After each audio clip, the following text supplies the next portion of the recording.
D'accord. Faites de grands signes si toutefois vous ne m'entendez pas, de manière à ce que je hausse un peu le curseur. Voilà, donc bonjour à tous, je suis ravie d'être ici parmi vous. Je remercie l'École française d'Athènes de nous donner une si belle tribune pour vous parler ici de nos activités.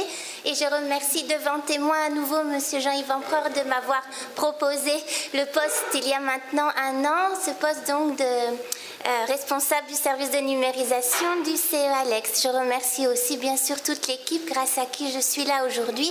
Le travail que je vous présente est un travail collectif qui, bien entendu, correspond à l'acharnement, je dirais presque, de plusieurs collègues.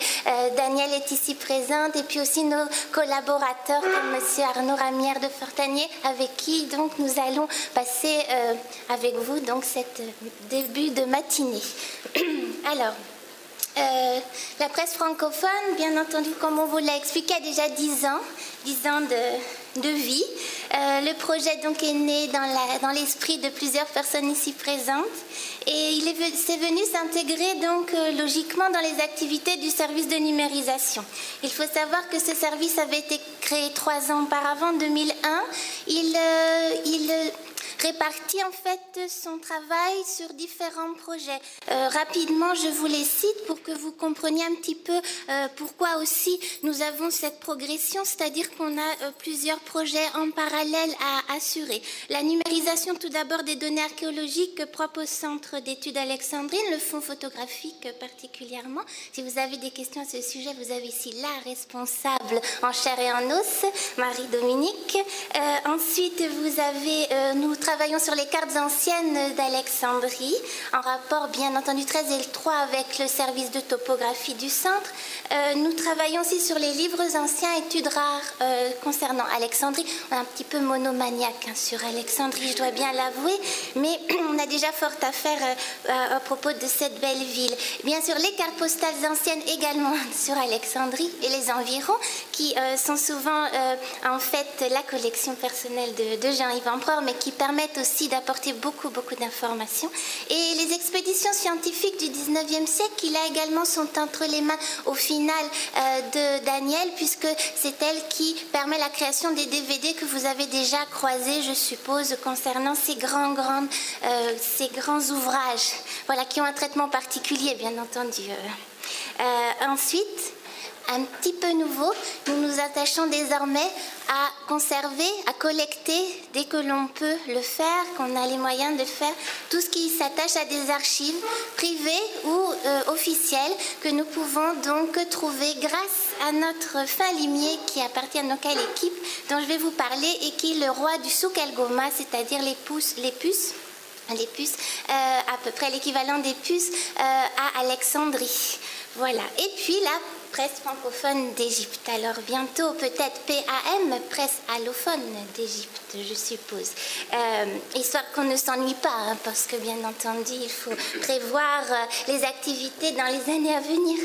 Alors je vais vous présenter les choses. C'est une approche très technique que je vous présente ici. Je n'ai pas malheureusement la possibilité de vous parler du contenu. Il y a ici des gens tout à fait compétents pour cela qui vous parleront plus précisément ou vous ont déjà parlé de ces organes de presse dans leur contenu. Moi malheureusement c'est souvent sous forme de fichiers que je vois ces documents pour l'instant, des fichiers, des numéros et des dossiers. Mais je vous avoue que je suis bien titillée par certains axes de recherche et que grâce aux rencontres comme celle-ci et Transfopresse, il y a plein d'idées, c'est foisonnant, c'est terrifiant quelque part.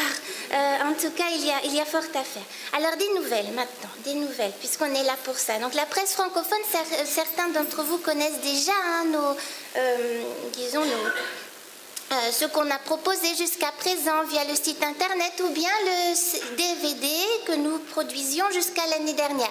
Désormais, nous avons dépassé les 8 gigas de documents, de data. Donc, nous ne pouvons plus vous transmettre tout cela sous forme de DVD. Donc, nous sommes passés à un nouveau moyen de transmission qui est la clé USB. Pour les gens les plus sages et les plus attentionnés, vous aurez le droit, si vous le souhaitez, à cette copie. Je vous transmettrai la clé pour que vous puissiez donc récupérer ces données sur vos ordinateurs ou bien d'une autre manière, si vous avez une clé, je vous transmets les données, on peut s'arranger, bien entendu. Alors, vous connaissez, voici quelques petits visuels sur les documents que nous avons entre les mains ou qu'on nous a prêtés, qu'on a achetés. Voilà un petit panorama aussi des journaux.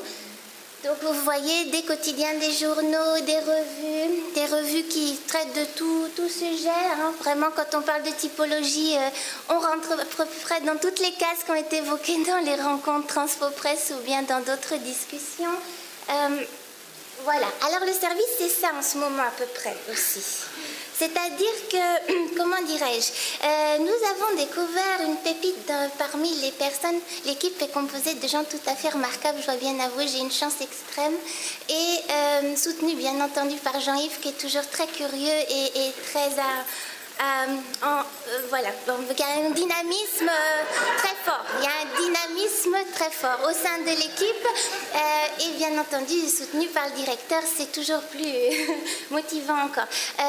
Par conséquent, cette pépite qui s'appelle Mahmoud Fati est le roi du souk el Goma. Et grâce à lui, nous avons, en papotant, indiqué quelques petits éléments qu'on cherchait pour compléter notre travail et prévoir l'avenir. Et celui-ci est arrivé un jour avec, non pas quelques exemplaires, mais des sacs à patates remplis de journaux. Puisqu'en effet, il avait trouvé un garage entier rempli de journaux, dont beaucoup étaient en français. Donc voici l'arrivée de ces journaux. Donc vous remarquez, bon, le Progrès égyptien, sous sa forme dimanche, vendredi, on a presque tous les jours de la semaine. Et puis d'autres choses encore. Vous voyez également la manière dont on range à peu près les documents que nous conservons, comme les revues. Vous voyez ici dans des meubles à plan. Tout ça est en grand chambardement car grâce à cette arrivée, nous sommes en train de prévoir une réorganisation des bureaux pour mieux accueillir et conserver tous ces documents.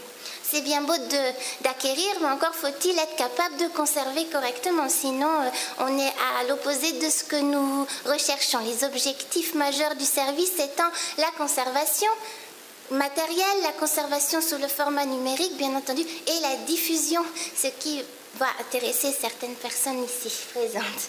Donc voici un petit peu l'état avant, après, parce qu'en effet, nous évoluons. Voilà, alors le responsable, c'est le personnage tout au fond là-bas, Mahmoud et ses acolytes ici présents, qui en effet, voilà, ce que ça donnait il y a quelques mois. Heureusement, ils sont très motivés et n'ont pas peur de faire du classement et de l'inventaire. Donc, voici Hassan ici en train de m'aider à inventorier tout cela. Alors, parmi ces journaux en grand nombre, nous avons aussi quelques documents un peu plus, comment dirais-je, des pépites dans les pépites en quelque sorte. Enfin, je ne sais pas trop comment exprimer cela. Nous avions dans la liste, dont je vais vous présenter tout à l'heure, des noms comme le flambeau, mais c'était des noms seulement. Et voici qu'apparaît un exemplaire du flambeau. Attention, le flambeau, revue internationale de l'élite, et la revue de l'élite. Alors tout un programme. Bon, ils sont plusieurs à revendiquer cela, alors et à concurrence désormais. Donc là, nous avons un numéro qui nous est apparu comme ça, et c'est assez extraordinaire. La Gazette d'Orient aussi, qui était seulement une entrée dans notre liste, et voici un très bel exemplaire de 1937. Vous m'entendez, ça va? De 1937, journal politique, commercial et financier avec son directeur Betito. Voilà, donc un très bel exemplaire puisqu'il est consacré à l'exposition de 1937. En parallèle, on avait l'illustration qui en effet donnait aussi le complément mais version française. Donc c'est très intéressant aussi de voir un peu les groupements qu'on peut trouver quelquefois. Et puis du nouveau aussi, avant que je parte pour la France, un nouvel exemplaire de Loisirs, la revue mondaine qu'on apprécie, dont nous avions un seul numéro, et voici qu'un deuxième apparaît. Donc là, on est vraiment aussi dans quelque chose qui intéresse beaucoup les chercheurs parce qu'on a la vie mondaine. Alors, ce n'est pas simplement pour avoir le calendrier des cocktails de l'époque, mais on a des photos des personnages de l'époque importants et on retrouve ainsi des personnages qui font partie d'études de généalogie des grandes familles alexandrines. Et puis le dimanche illustré, inconnu au bataillon jusqu'à présent. Et donc très contente de trouver cela, d'autant qu'il est bilingue anglais-français. Et qu'il est là, il date de 45 et on est déjà à la 21e année. Donc tout un programme encore à venir. Alors oui, alors lui, il a un titre assez extraordinaire. Si vous me permettez, je vais vous indiquer ça. Littéraire, artistique, commercial et mondain, publiant les plus intéressantes actualités d'Égypte et du Levant. Mais on n'a qu'un numéro, malheureusement. Alors, voilà. Donc là, la nouveauté, en effet, c'est notre politique d'acquisition qui a été vraiment accrue du fait de la présence donc, de Mahmoud et de son intérêt fort pour notre travail. Et il arrive ainsi à lier sa passion pour le souk El Goma. Sa femme s'en plaint beaucoup, je dois bien avouer. Et aussi notre recherche de sources pour donc compléter notre travail. En effet, nous avons bénéficié, je parle aussi pour mes collègues, les personnes qui étaient avant moi à ce poste, de dons et de prêts. Alors, de la part de gentils particuliers qui sont souvent d'ailleurs liés à ces grandes familles alexandrines et qui parfois ne savent que faire de ces archives un petit peu qui les encombrent.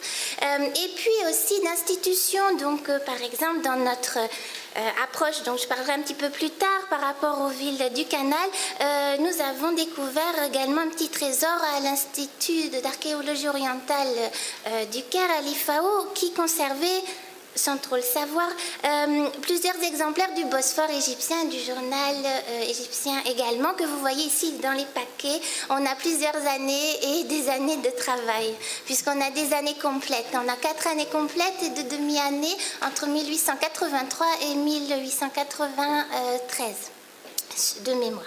Voilà, donc don et prêt.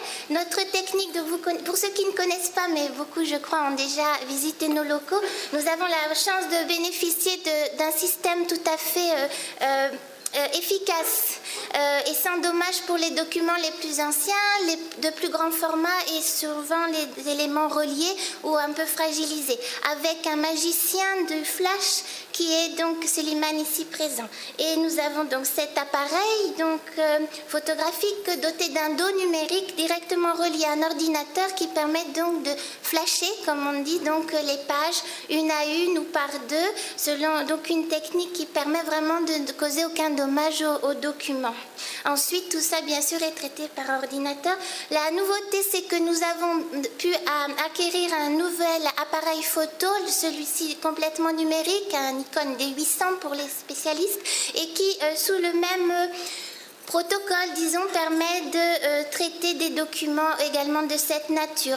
Autre avantage, bien sûr, vous avez compris ici, vous voyez la plateforme, l'appareil, tout ça est mobile. Disons qu'on peut à la fois l'installer de manière pérenne, comme c'est présenté ici, avec Mohamed, qui désormais donc double notre capacité de numérisation de ces documents-là.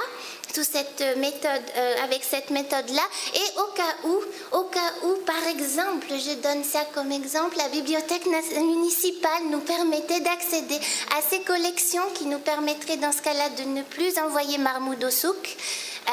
Eh bien, nous sommes prêts, nous avons le matériel, Mohamed est prêt chaque jour à débarquer à la bibliothèque pour donc numériser ce fonds qui là nous donnerait du travail, je crois, pour des décennies.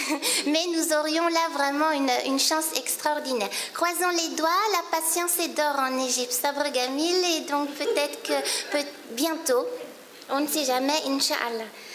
Voilà, nous sommes prêts en tout cas, nous avons le matériel. Et puis bien sûr, l'autre technique que vous connaissez, plus classique, les scanners à plat, donc à 4 mais également à 3.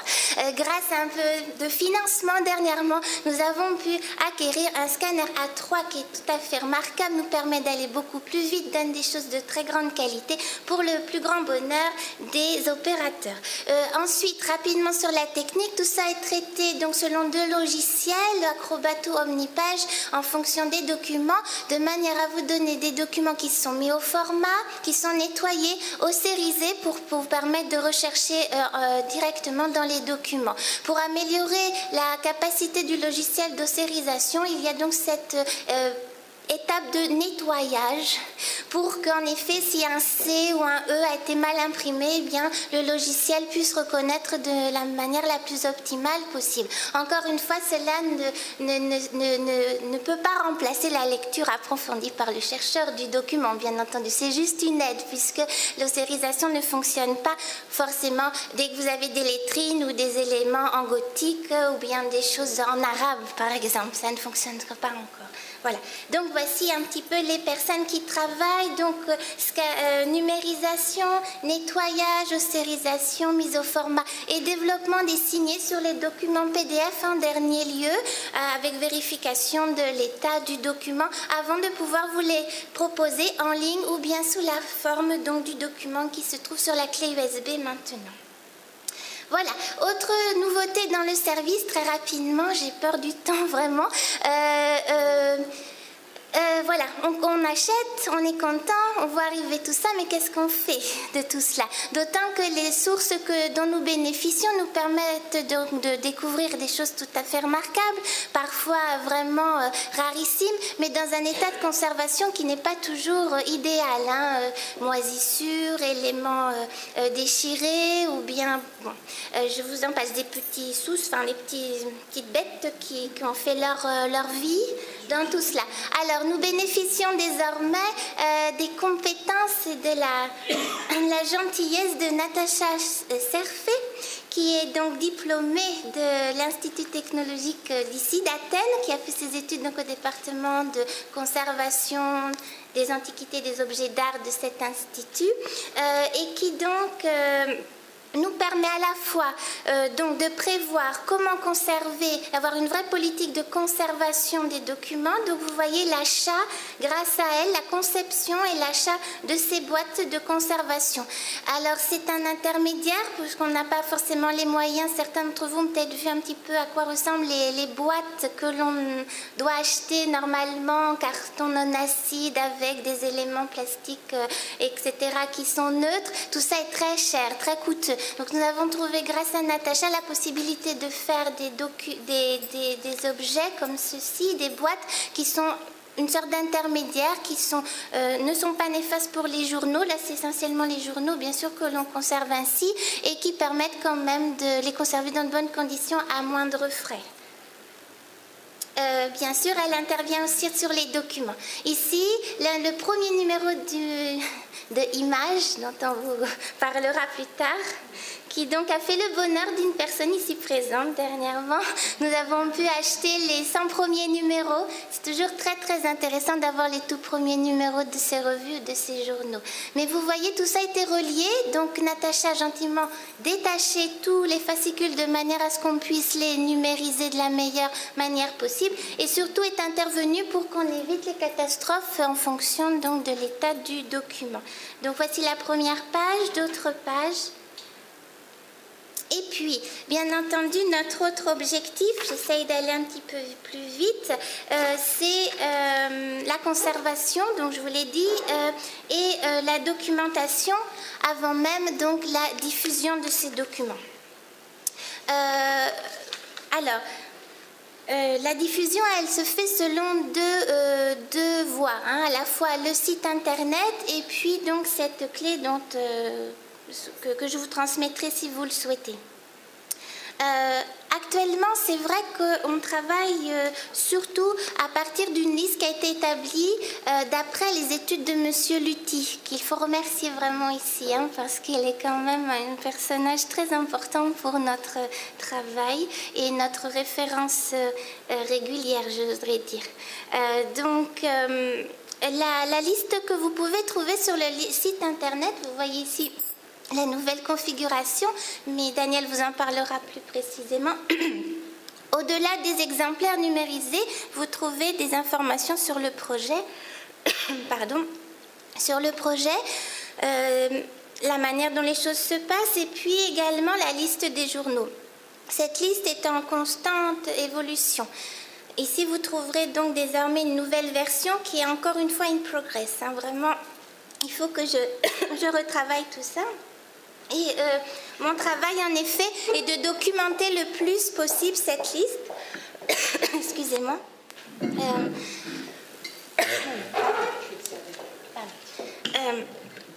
Donc actualiser cette liste, alors en fonction de la bibliographie, de ce que je peux trouver sur Internet, qui est toujours une source d'information primordiale. Excusez-moi. Des échanges avec les chercheurs qui passent et souvent sont intéressés ou ça croise en fait leur domaine de recherche. Et puis, on verra aussi, la presse parle de la presse en fait. Donc, il y a toute une recherche à faire également de ce côté. Donc, pour ma part, j'ai souvent comme objectif la localisation de ces documents en Égypte et comment se les procurer pour pouvoir compléter les corpus.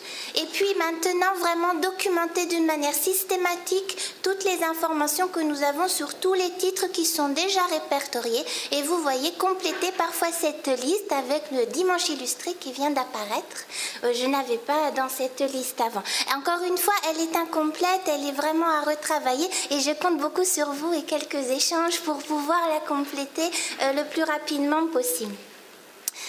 En effet, je pensais également faire évoluer cette liste par... excusez-moi, j'ai peut-être...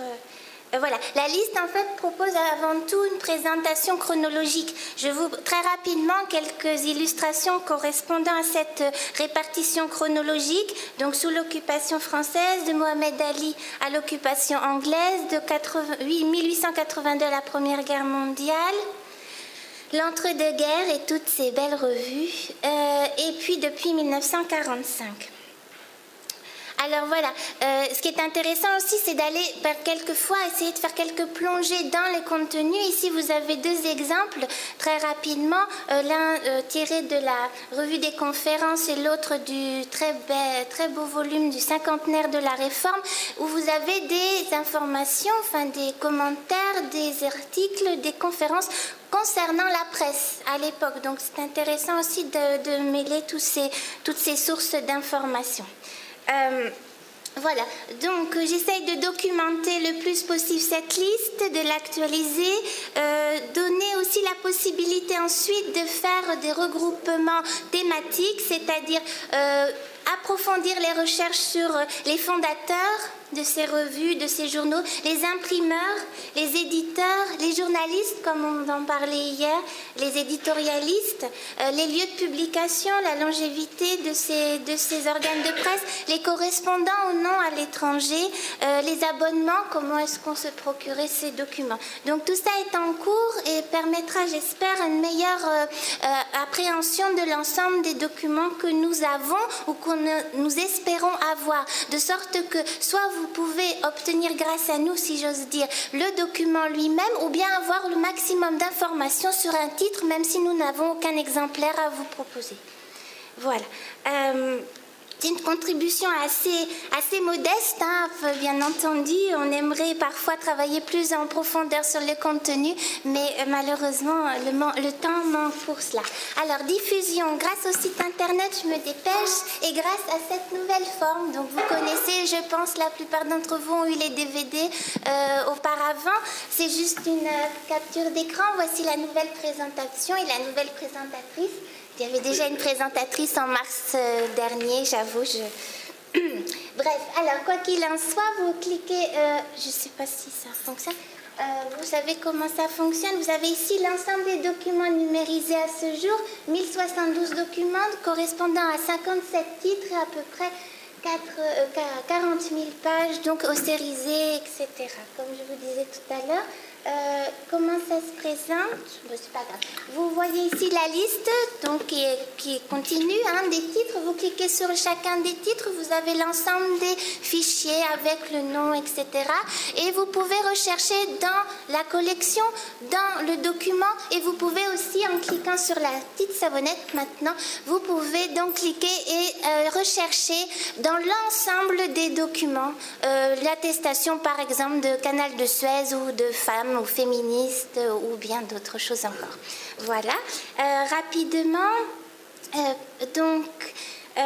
voilà, donc je suis très demandeuse de retour par rapport à ce document parce qu'il y a beaucoup, j'ai déjà vu beaucoup de coquilles, de petits bugs, de choses comme ça, de scories. S'il vous plaît, pour ceux qui vont l'utiliser, je l'espère, n'hésitez pas à m'indiquer toutes les choses qui ne sont pas tout à fait correctes.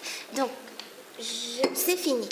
Donc, je crois que Daniel m'avait dit que je pouvais un petit peu empiéter sur son temps de parole, si vous permettez. Je sors mon truc là. Donc, très rapidement, donc, voilà. Donc, je vais suivre mon PowerPoint, ce sera plus vite. Alors, parmi les nouveautés, nous avons une nouvelle orientation qui nous mène jusqu'au canal.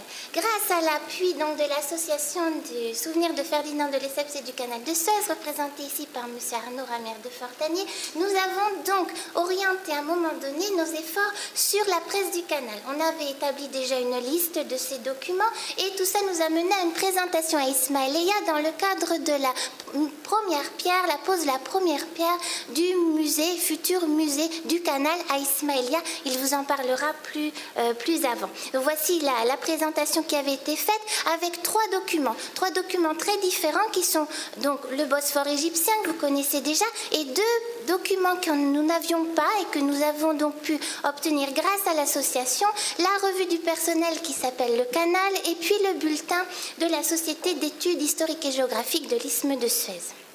Alors, voici là les locaux, le lieu où devrait donc se trouver bientôt, on espère, le musée du canal de Suez. C'est d'anciens locaux de la compagnie. La liste, rapidement, mais elle est à retravailler aussi des documents qui sont donc spécifiques aux villes du canal ou au canal. Donc voilà ce que ça donne pour le Bosphore égyptien. Alors ça a été l'occasion pour nous de développer deux choses nouvelles. À la fois la titraille, ce qu'on appelle titraille, donc ça c'est une idée qui vient aussi de Jean-Yves et de Daniel et de différentes réflexions sur la présentation des journaux. Alors en effet ces journaux-là sont intéressants mais il faut savoir ce qu'on cherche parce que c'est pas évident face à ce genre de documents. Alors en fait voici la titraille, c'est-à-dire que plusieurs personnes travaillent sur la lecture rapide de ces documents pour en tirer l'essentiel et vous donner ici une sorte de table des matières ou de titres en fait, donc titraille de ces journaux. Maintenant, il faut savoir que, comme vous le montrera Daniel, quand vous allez sur le site internet, donc la présentation est légèrement différente et avant même de télécharger le document, grâce à une nouveauté instaurée par Daniel, vous pouvez voir la titraille avant même de télécharger, ce qui vous permet de savoir si vous avez quelque chose qui vous intéresse dans le document. Le bulletin qui est un bulletin scientifique qui est vraiment intéresse beaucoup de personnes, même des archéologues. Vraiment, c'est un bulletin tout à fait spécifique et qui montre encore toute la diversité de la presse finalement francophone d'Égypte. Et puis la revue du canal qui là aussi a eu beaucoup de succès dernièrement. Elle est bilingue en fait. Et donc nous a permis également de prendre beaucoup plus en considération les langues étrangères dans une réflexion qui rejoint beaucoup ce qui a été dit jusqu'à présent. C'est-à-dire que l'ossérisation ne fonctionne pas sur l'arabe, mais nous pouvons en tout cas, c'est ce que j'ai voulu faire ici, développer les signets ici présents en arabe de manière à ce que les gens de langue arabe puissent accéder aussi directement au document, parce qu'ensuite, voilà, le document lui-même ne peut pas être interrogé en arabe. Alors, dernièrement, grâce à Arnaud Ramière de Fortanier, ces documents ont été transmis à un groupe de personnes qui sont des anciens ismaéliotes et le retour a été extrêmement positif. Très chaleureux et à tel point qu'ils ont voulu intégrer ces documents, le canal et puis le bulletin, sur leur site que vous avez ici, le site des anciens ismaéliotes. Et donc, on a là vraiment un échange tout à fait... C'est exactement ce qu'on recherche. À la fois, on donne quelque chose, les personnes déjà en sont très contentes, mais également, en retour, il m'a signalé, le président, disons, de cette association, de cette communauté des anciens ismaéliotes, m'a signalé une revue consacrée au cinéma qui s'appelait Revue Monde, je crois. Radio Monde, pardon, qui était publié dans les années 60 et que je ne connaissais pas. Donc encore une fois, voilà un bel échange et dès que je rentre à Alexandrie, je recherche sur cette nouvelle donnée. Alors, pour terminer... D'accord. Voilà. Donc pour terminer, nous allons ouvrir désormais sur la presse allophone. Nous avons donc pu acheter dernièrement des lots de journaux qui comprenaient aussi des journaux en langue grecque et en langue italienne, donc qui appartenaient à un même personnage. Donc là, il y a encore beaucoup de choses, une nouvelle approche à donner. Dans les objectifs, donc on va vous donner dans les mois à venir donc de nouveau des séries enrichies et puis parfois quelques exemplaires inédits. Et puis nous essayons aussi de nous faire connaître donc notre travail et notre potentiel.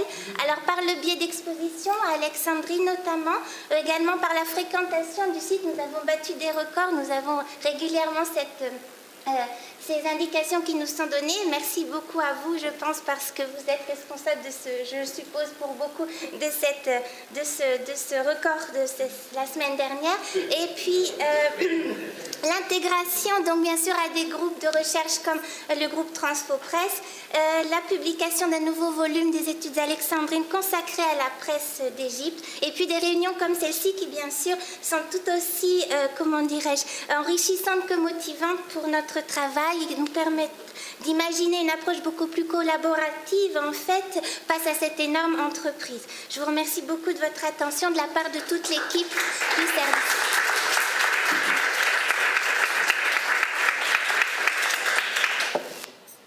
Alors, merci beaucoup Marie-Delphine, on a eu beaucoup de plaisir à t'entendre et je crois que tu aurais eu besoin d'une heure supplémentaire avec tout l'enthousiasme que tu as. Mais en tout cas, merci. Et maintenant, je pense que Daniel va se joindre à toi. Et Daniel Guiraudios est responsable des sites internet au CE Alex depuis 2001 et elle va nous parler de ses travaux sur, elle a choisi d'intituler son propos « L'interrogation en ligne de la presse francophone d'Égypte ». Voilà, bon, bonjour à tous. On m'entend là? Oui, ça va? Très bon? Bon, donc bonjour à tous et bien j'ai plus grand chose à dire. Enfin, ça fait rien. C'était extraordinaire.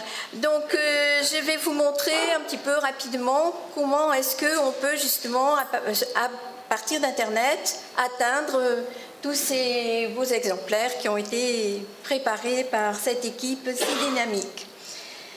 Bon, alors, j'ouvre mon petit PowerPoint.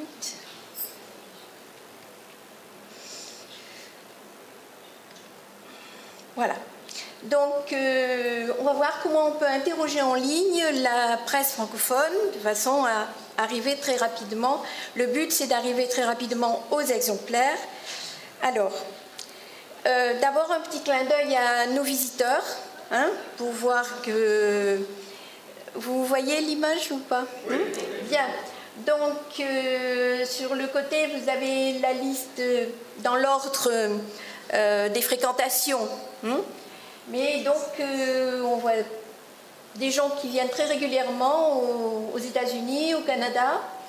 Là, on a quelqu'un ou plusieurs qui viennent du Cap-Vert. Et puis, évidemment, beaucoup de gens autour de la Méditerranée, ce qui est quand même très intéressant. Alors, parmi ces gens-là, parmi ces visites ne sont pas toujours des visites uniques. Enfin, ils sont rares.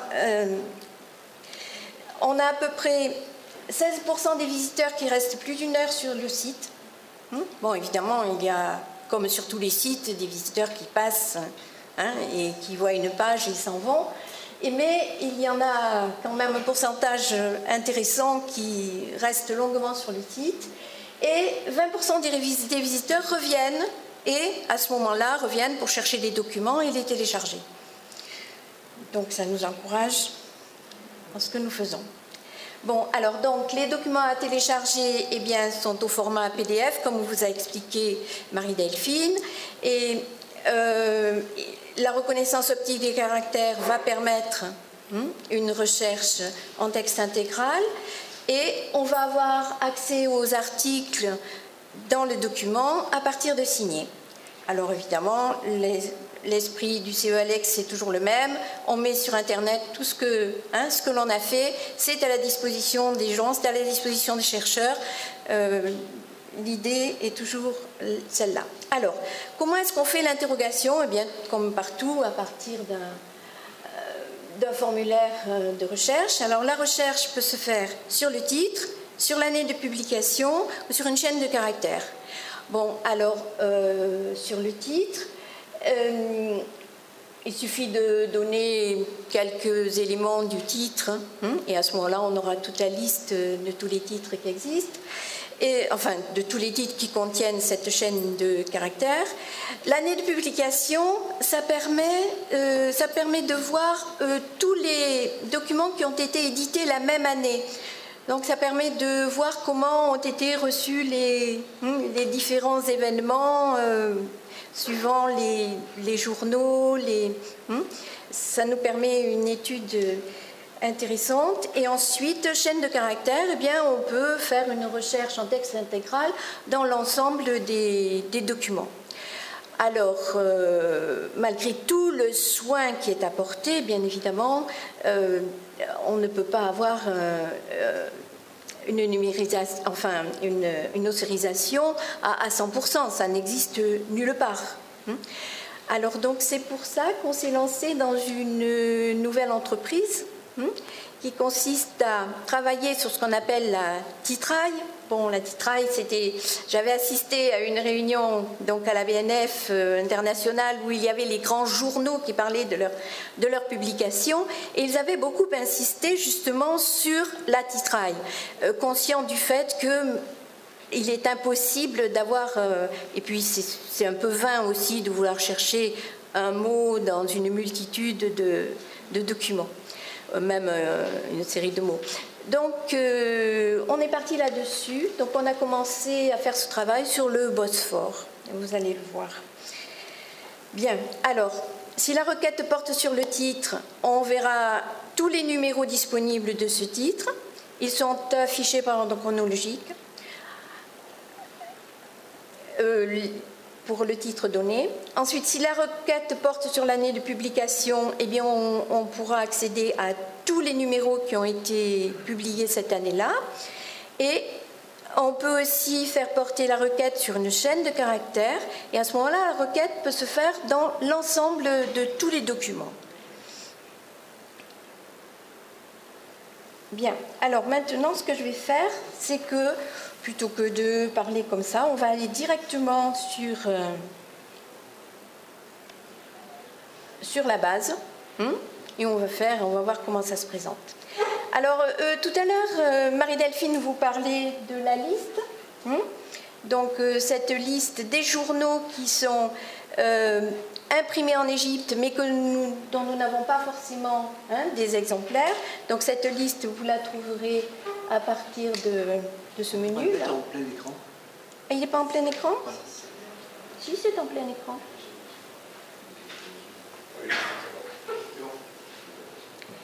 Voilà, donc cette liste, vous pouvez la consulter.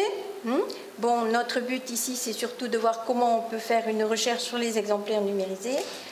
Alors donc, on va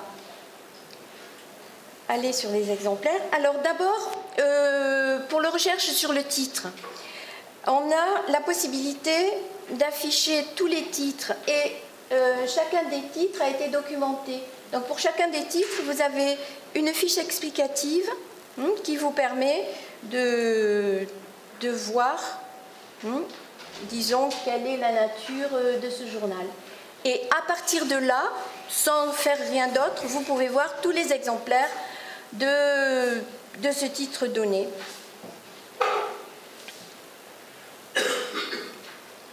N'importe lequel.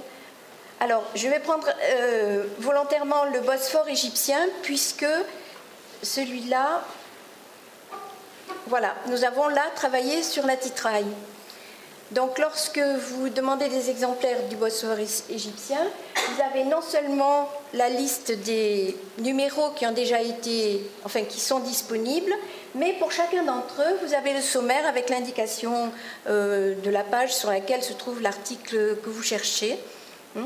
Ce qui permet, et puis vous pouvez faire une recherche plein texte dans cette page, comme sur toutes les pages Internet, ce qui fait que, eh bien, avant de télécharger le document, vous pouvez déjà savoir si cela vous intéresse ou pas. Alors, pour le moment, nous n'avons fait cela que sur quelques exemplaires, une soixantaine d'exemplaires du Bosphore égyptien, donc on va continuer. Si ça paraît apporter quelque chose d'important, On continuera dans cette voie, et non seulement sur le Bosphore, mais aussi sur les autres documents. Bien. Alors. Comment on l'interprète?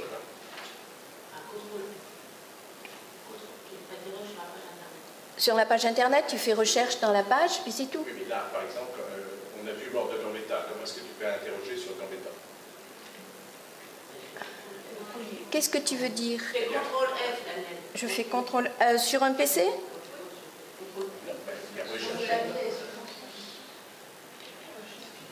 Ça fait rien, CTRL F. Oui, où c'est? Moi, je ne sais pas où c'est là. C'est en texte. Non, mais là, c'est... ici, on affiche la titraille. Donc, je dis, on peut rechercher dans la page avec rechercher un texte dans la page, mais je ne sais pas le faire là-dessus. C'est écrit en bas? Ah oui, oui, pardon. Donc, qu'est-ce que tu veux? Gambetta, c'est ça? Il y a un M. Hein? Gambetta. Simplement. Voilà. Donc à ce moment-là, le Gambetta s'affiche dans la page. Ok? Voilà. Il est souligné en fait. Il est souligné. Et comment là? En bas, là, disons, rechercher. Voilà. Et sur un max, on aurait dit en haut, quoi. Ouais, pareil.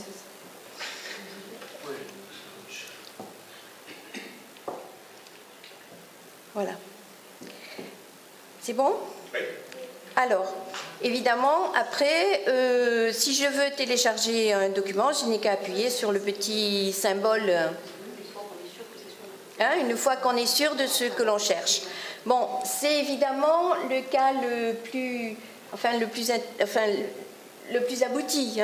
Pour les autres, on aura juste le numéro, mais on veut tendre vers cette chose-là qui va nous permettre donc déjà de connaître. Alors, avec tout de même ce qu'on discutait hier, je ne sais plus avec lesquels d'entre vous, il est bien évident qu'il y a des titres génériques dans un journal. C'est nouvelles, dernières nouvelles, etc. Bon, ça ne nous apportera pas grand-chose, mais effectivement, si on recherche Gambetta, eh bien, on va le trouver dans le titre. Voilà. Donc, nouvelle requête. Bien. Donc, vous voyez, si vous ne savez pas quel titre vous cherchez, vous pouvez très bien avoir la liste et ensuite chercher dedans. Si vous connaissez le titre ou un mot du titre, je vais taper Alex. On reste toujours dans Alexandrine. Bien. Alors, si je tape Alex, je vais avoir toute la série des journaux dans lesquels il y a le mot Alexandrie. Alors, si je veux limiter, je sais que dans mon titre, il y a Rennes. Donc, je vais mettre %, si je le trouve sur ce clavier. Mon Dieu, où c'est? Quelqu'un le sait? Non. Ah oui, ça y est, je le vois. %, et puis je vais mettre Rennes, ce qui me donne une chaîne pas forcément complète. Et là, à ce moment-là, j'aurai donc Alexandrie, reine de la Méditerranée, et j'ai évité voilà, je ne savais plus très bien le titre, mais j'avais quelques mots du titre, ça me suffit. Et là, vous voyez, donc on se retrouve avec les documents dans la présentation antérieure, c'est-à-dire celle pour laquelle on a juste le titre et le numéro. Voilà. Bien. Donc là, j'ai fait une recherche sur le titre. Je peux faire une recherche sur l'année. Alors, je sais qu'en 1884, il y en a beaucoup. Donc, je vais mettre 1884. Et on va retomber sur le Bosphore.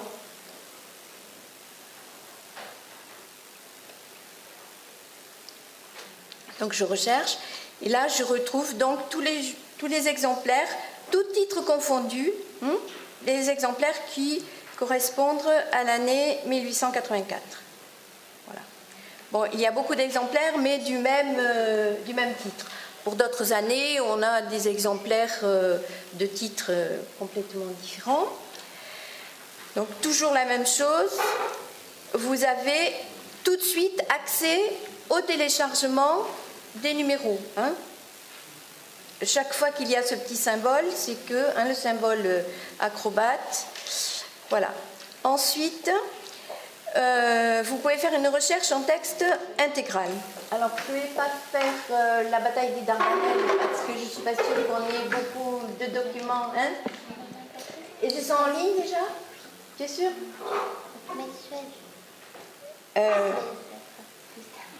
Ouais, bon. Alors, je vais mettre Suez, où est le Z? Voilà. Oui, mais sinon, je mettais bataille d'Aboukir et j'avais un certain... Voilà. Donc, je peux chercher en texte intégral, d'ici qu'on n'ait rien. Si. Et là, donc, on a trouvé 648 documents. Évidemment, en texte intégral, il faut essayer de donner un peu plus d'éléments qu'un seul mot, sinon on se retrouve avec beaucoup trop de documents. Donc voilà les différents éléments, les différentes façons d'accéder. Vous voyez qu'on accède toujours très rapidement aux documents. Alors en bas vous avez deux listes, celle qui affichait tous les titres, c'est celle qu'on a vue tout à l'heure, et afficher le catalogue complet, cette fois vous avez non seulement les titres, mais aussi tous les exemplaires de tous les titres. Bon. Après, on peut avoir aussi le catalogue complet classé par année de publication. Si c'est très rapide, ça peut demander un peu de temps suivant la vitesse de... Alors on va voir si ça vient... On va regarder juste les premiers parce que ça sera un peu long. Donc par année de publication, vous avez toutes les publications qui ont été faites. Voilà. Et puis ensuite, eh bien... Donc, je n'ai pas accès à... Donc, je vais passer par là. Oui, merci. J'ai fini. Je veux juste montrer une petite chose. Alors, je vous ai dit que nos visiteurs revenaient. Donc, pour eux, eh bien, on a mis mise en ligne récente, ce qui leur permet de voir quels sont les documents qui ont été mis en ligne depuis leur dernière visite. Voilà. Bien.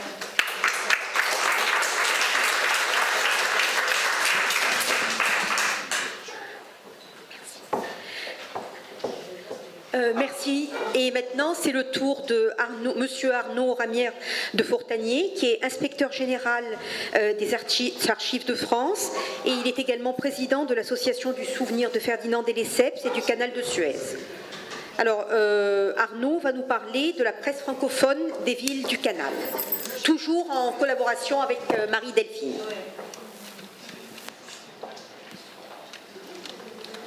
Je mets de l'autre document.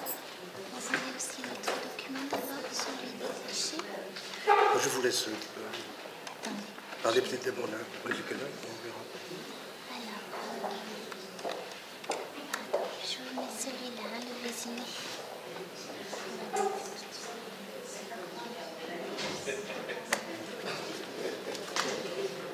On aurait cela.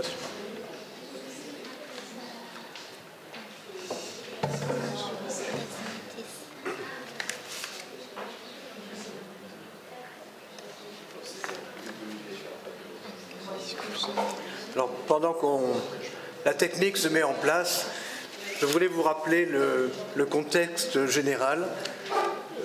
Je ne suis pas un spécialiste de la presse, je suis un archiviste. Voilà. Donc, avant le travail de haut niveau que vous faites, le travail scientifique, il y a un travail en amont, dont vous avez eu quelques idées hier par notre collègue de la Bibliothèque nationale, de professionnels qui manient des tonnes de documents avant d'arriver à ce qu'on a vu aujourd'hui. Et l'association que je préside depuis une dizaine d'années, mais dont je fais partie depuis 30 ans à peu près, depuis la première exposition qui avait lieu à Marseille en 1982, qui s'était appelée l'Orient des Provençaux. Pour la première fois, Même la seule fois, il y a eu en France une exposition sur le canal de Suez. C'était à Marseille, où le maire était particulièrement intéressé à ces questions-là. Mais il faut savoir que son épouse, Edmond Charleroux, qui actuellement est président de l'Académie Goncourt, était complètement fanatique de l'Égypte et du canal de Suez, son père ayant été le dernier président de la Compagnie universelle du canal maritime de Suez. C'est lui qui s'est fait nationaliser par Nasser, et son grand-père, Jules Charleroux, avait été le premier vice-président de la Compagnie universelle du temps de Ferdinand Lesseps. Lesseps étant un diplomate qui avait un ingénieur avec lui, Négrelli, mais le financier était Jules Charleroux. Donc c'était un peu l'imaginaire marseillais qui était un peu en place, et c'est comme ça que je suis tombé dans le canal de Suez. Il faut savoir quand même, on l'a oublié, il faut l'oublier, mais quand même il faut tenir compte de l'histoire. 1956 est une année compliquée, et l'Égypte nationalise le canal de Suez. Et il faut savoir que c'est une vieille revendication. Les Français ne connaissent pas l'histoire de l'Égypte. Au moins depuis Orabi, depuis 1882, la revendication du canal de Suez fait partie du nationalisme égyptien, toute chose que la partie française et anglaise a ignorée. Il y a une très belle lettre de Jules Charleroux, qui est ancien secrétaire général du Quai d'Orsay à Paris, diplomate, membre de l'Institut, donc quelqu'un de tout à fait important, qui, dans un de ses rapports au conseil d'administration de la Compagnie universelle du canal maritime de Suez, je le résume à peu près, il dit « Ce monsieur Nasser est quelqu'un de très intéressant, mais je ne comprends pas qu'est-ce qu'il veut. » C'était vraiment l'incompréhension totale de deux mondes qui s'ignoraient et qui sont arrivés à la nationalisation de 1956. Et quand on regarde de près les documents du moment, Nasser n'a jamais prévu que ça provoque la guerre. Et beaucoup plus récemment, depuis, ça s'est beaucoup calmé, l'avant-dernier président du canal, l'amiral Ahmed Fadel, ancien chef d'état-major de la marine égyptienne, nous a dit autour d'un thé ou d'un citron glacé, enfin, il faut que vous mettiez à notre place. L'Égypte ne pouvait pas admettre qu'on lui concède le canal, il fallait qu'elle le reprenne, mais il fallait pas mal le prendre. Je crois qu'il y a quelque chose comme cela. Et historiographiquement, il est très intéressant de constater que la Compagnie universelle n'était pas française, n'était pas anglaise, elle était universelle. En tant que telle, elle fait partie du Gotha.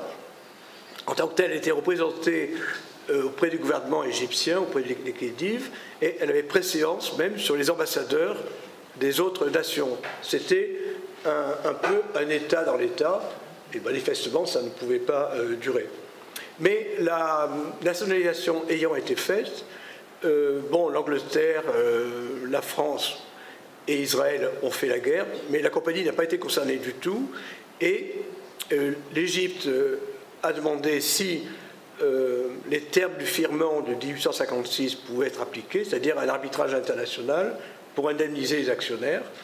Et il faut savoir, c'est peu connu, la World Bank, à la demande de l'Égypte, a fixé une indemnité, et l'Égypte du président Nasser a payé cette indemnité rubis sur l'ongle. Donc il n'y a pas eu de conflit à l'intérieur de la Compagnie universelle. La question qui s'est posée, c'est de savoir comment l'organisme qui prendrait le relais en dehors de l'Égypte s'appellerait. Ça a posé problème, personne n'osait poser la question. C'est monté jusqu'à Abdel Nasser, qui a répondu « S'ils veulent Suez, on leur donne, nous on garde le canal ». Autrement dit, les termes de la nationalisation étaient très simples. Nasser était un militaire, tout ce qui est dans l'Égypte est égyptien, le reste, vous vous débrouillez. Ce qui fait que la partie européenne, si on peut dire, enfin non égyptienne, c'était des capitaux internationaux, c'était une multinationale en fait, a pu s'appeler Compagnie financière de Suez, et actuellement c'est l'ancêtre de GDF Suez, qui est une des plus grandes compagnies internationales inscrites au CAC 40 et compagnie. Donc c'est une histoire qui a bien fonctionné. Et en 1997, la délégation de l'Égypte auprès de l'UNESCO a déposé un dossier pour que la documentation patrimoniale historique du canal de Suez soit inscrite sur le registre de la mémoire du monde. Ce qui a été fait, et c'est un cas assez unique dans l'histoire culturelle et patrimoniale. L'UNESCO donc a inscrit sur le registre de la mémoire du monde la documentation historique du canal de Suez en France et à Ismaïlia. Hein, c'est assez intéressant de voir un fonds. On aime bien la notion de respect des fonds chez les archivistes. Voilà. Et pour gérer ces collections, qui étaient énormes, il y avait à peu près 2 km linéaires d'archives financières, de dossiers de retraite, de dossiers d'assurance, de plans, etc. Moi, j'étais à ce moment-là à la direction des archives de France à Paris. Les archives ont été confiées aux archives nationales, qui à ce moment-là ont construit, toujours les années 1880, les archives du monde du travail à Roubaix, où elles sont toujours. Et il y avait à peu près 2000 objets orientalistes, de bustes, de tableaux, de maquettes, un petit peu de tout ça, qui ont été confiés au musée de la Marine à Paris, mais qui a été complètement débordé et qui nous les a rendus. Hein, et c'est comme ça qu'on a fait, dans l'ancien siège de la Compagnie universelle rue d'Astorg, tout près de l'Élysée à Paris, dans un quartier somptueux, un très bel hôtel particulier, on a fait un musée du canal que le groupe GDF Suez a vendu bêtement l'an dernier. Donc ce musée, à peine inauguré, a été refermé et se retrouve en garde-meuble l'année même où, au contraire, en Égypte, à Ismaïlia, la décision a été prise par les différents gouvernements depuis 2011, donc c'est complètement consensuel, y compris par les frères musulmans, et de faire un musée du canal à Ismaïlia. Ce qui a donné l'occasion de reprendre contact avec l'autorité du canal pour savoir ce qu'étaient devenues les archives inscrites sur la mémoire du monde à Ismaïlia. Mais on m'a changé mon ordinateur, j'ai Word 6, je n'arrive pas à transférer les photographies de ces archives qui sont ressorties pour la première fois l'an dernier. Donc la nationalisation est de 1956, l'inscription est de 1997, et il y a à peu près 1 ou 2 kilomètres d'archives datant du 19e et du 20e siècle qui sont en pile actuellement dans un bâtiment neuf, donc bien protégé, et qu'il va falloir classer et aussi. Et à l'intérieur d'elle-même, il y a des documents imprimés et des périodiques. Alors je reviens en arrière pour la répartition des fonds dans les années 80. Une bonne partie des archives de la Compagnie universelle ont été installées au Vésinet, dans un bâtiment qui a été vendu, là aussi. Donc il a fallu à toute vitesse évacuer ces documents, et c'est là que se trouvait une bonne partie de la presse du canal et la presse d'Égypte qui nous intéresse. Et ça a été confié à la Bibliothèque nationale de France le 5 janvier 1978. C'était votre collègue de l'époque, mademoiselle Mallet, qui a récupéré ces collections, mais on n'a pas trouvé trace d'accusé-réception. Je crois que ça s'est fait dans la panique la plus intégrale. Il y a plusieurs camions qui sont arrivés, et tout ça a été emmené à la BNF, où j'ai cru comprendre que ça a été inclus dans les collections, ce qui est parfait, on ne peut pas rêver mieux pour la sauvegarde des collections, mais on n'a pas eu le suivi de leur devenir. C'est un peu dommage parce que si on les avait eus, on aurait pu continuer à vous les envoyer par courrier ou par poste ou par conteneur. Donc voilà, vous avez la liste, peut-être pas la peine de le lire. Ce qu'on peut remarquer, c'est qu'il n'y a pas les années les plus anciennes qui se trouvent peut-être encore dans les archives elles-mêmes, mais ces 2 kilomètres qui sont à Roubaix ne sont pas faciles à manier, sont inventoriés dans les grandes masses, mais quand vous avez une boîte qui parle de quelque chose, on ne sait pas ce qu'il y a à l'intérieur. Vous avez la chance de travailler au pièce à pièce. Nous, on travaille plutôt au camion. Alors, autre avatar, donc l'an dernier, l'immeuble historique dans lequel la Compagnie universelle est installée depuis 1914, donc 100 ans après, a été évacué. La décision a été prise en 3 mois. Donc on s'est trouvé avec des tonnes de documents sur le dos, avec le musée d'Ismaïlia à préparer. On nous a demandé d'être partenaire, mais en même temps, un déménagement en place. Mais à toute chose, malheur est bon, ça a permis de dégager des budgets de personnel pour faire le récollement des collections de ce qu'il y avait à la rue d'Astorg, notamment les bibliothèques et des mezzanines, des greniers, des caves, qui ont tous été expédiés en garde-meubles. Mais Hélène Brauner, qui est une historienne d'art de l'université de Strasbourg, a été chargée d'en faire le récollement, qu'elle est en train de finaliser. Je ne peux pas vous le présenter aujourd'hui, mais on vous l'enverra incessamment, parce que dans ce récollement d'œuvres d'art, il y a les archives, mais aussi les imprimés. Donc on progresse de manière très décalée par rapport à vous. J'admire le côté hyper détaillé, hyper professionnel. Nous, on en est encore à faire des récollements de garde-meubles, de greniers, de caves, mais je crois que chacun a son métier et il y a les installations ou quoi. Alors, ce qui est intéressant, c'est de voir que côté égyptien, comme en France, le canal de Suez est un peu un monde à part. Et lorsque nous parlions du canal à M. Saragaldi à la bibliothèque d'Alexandrie, c'était un phénomène historique. Quand on a parlé aux archives nationales au Caire, à Corniche-à-Nil, ils ont un fonds propre sur place, mais l'inventaire n'est pas accessible. Tout ça, c'était en devenir. Depuis qu'il y a ce projet de musée du canal, Marie-Delphine a présenté la presse à une partie de la foule qu'il y avait là. Enfin, il y avait le ministre des Antiquités, il y avait le ministre de la Culture, il y avait tous les gouverneurs de toutes les villes et surtout l'amiral commandant le canal. Je crois qu'on pourra, grâce à votre exemple, articuler. Et dernier point positif, le canal est parfaitement équipé en matériel informatique, avec des personnels compétents, formés en Égypte, mais également à l'étranger. Et il me paraît parfaitement accessible que la méthodologie du CEALEX soit appliquée en partenariat à Ismaïlia sur les collections qu'ils ont sur place, ce qui éviterait, on a ça dans les archives, on a ça dans les bibliothèques, on a tous horreur de déplacer des collections. En revanche, si on peut appliquer à Ismaïlia le projet de la bibliothèque d'Alexandrie, c'est-à-dire faire la numérisation sur place, c'est dans l'ordre des possibilités. Voilà, je pense que je pouvais dire aujourd'hui sans aller au-delà.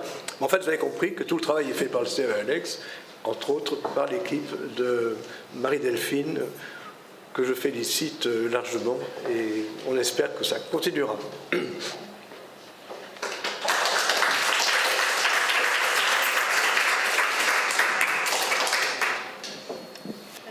Moi, je vous félicite d'avoir été dans les temps. Vous avez battu tous les records. Alors, le débat est ouvert. Est-ce que vous avez... Oui.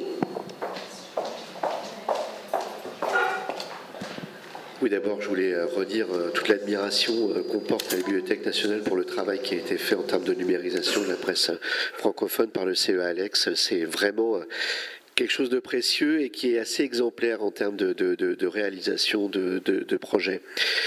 De manière plus générale sur la question, effectivement, sur quelques questions techniques, aujourd'hui, il est possible, quand on ossérise, c'est-à-dire avec des logiciels de reconnaissance optique de caractère, il est possible d'arriver à quasi 100% de reconnaissance. On a un programme actuellement avec l'Union européenne, un programme donc d'ossérisation de la presse, avec des collègues allemands, anglais, etc., avec un consortium à moitié privée et avec des institutions publiques européennes, qui permet en laboratoire, en tout cas, d'arriver à une reconnaissance quasi totale. Non seulement ça, mais aussi à un rubricage. Il était beaucoup question de la titraille, et ça c'est fondamental, c'est-à-dire repérer l'article, donc la possibilité d'indexer le titre, son sous-titre. Voilà, c'est quelque chose de très important. Et troisième niveau d'identification, quand on numérise, on zone de plus en plus l'article d'un point de vue informatique.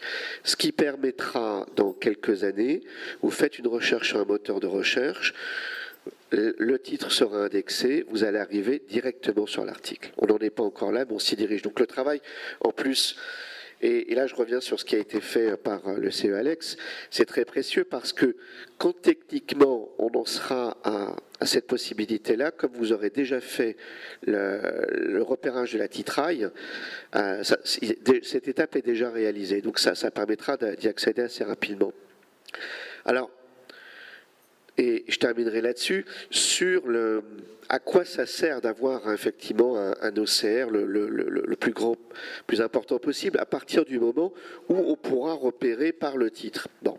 Pour la presse francophone, jusqu'aux années 1940-1950, il y a une grande tradition littéraire, on est fort peu factuel dans le titre, et on a beaucoup de titres non significatifs, c'était ce que vous disiez tout à l'heure. Donc, il y a nécessité quand même d'aller le plus loin possible dans ce qu'on appelle les entités nommées. C'est-à-dire, pas simplement une reconnaissance vraiment de caractère, mais que la suite de caractères corresponde très exactement à la recherche sans bruit. Par exemple, aujourd'hui, vous tapez Clémenceau dans un moteur de recherche, vous allez avoir Clémenceau, mais vous aurez également Clémence juste après. La recherche des entités nommées permettra d'exclure tout ce qui ne sera pas très exactement le terme recherché. Donc voilà, ce sont les problématiques sur lesquelles on recherche, et je terminerai là-dessus. Je crois qu'il est très important, quand on se lance dans la numérisation, de réfléchir en amont à ces questions. Il vaut mieux avoir un projet qui n'englobe pas au tout début la totalité du fond, mais qui permet qu'on ne revienne pas 10 ans après et devoir tout refaire, parce que on ne pourra pas fédérer les recherches d'un centre à l'autre. Globalement, ce qui compte, et on le voit bien, c'est d'arriver à un moment donné à fédérer non seulement nos recherches, mais l'accès aux documents. Et là, les questions d'accès aux documents sont déterminantes. Enfin, juste pour une chose, je vous rassure, en tout cas, le fonds a bien été... En 78, je faisais des cabanes dans les jardins, j'étais pas du tout à la bibliothèque, mais en fait, quand un don n'a pas de convention, il ne reçoit pas de nom de donateur et n'a donc pas une mention dans le catalogue. Par contre, j'ai déjà rencontré des journaux dont on se demandait, enfin des journaux qui provenaient effectivement de la région de Suez, on se demandait quelle était la provenance, puisqu'on n'arrivait pas à la déterminer, mais il est probable que ce soit cela. Et ils sont communicables.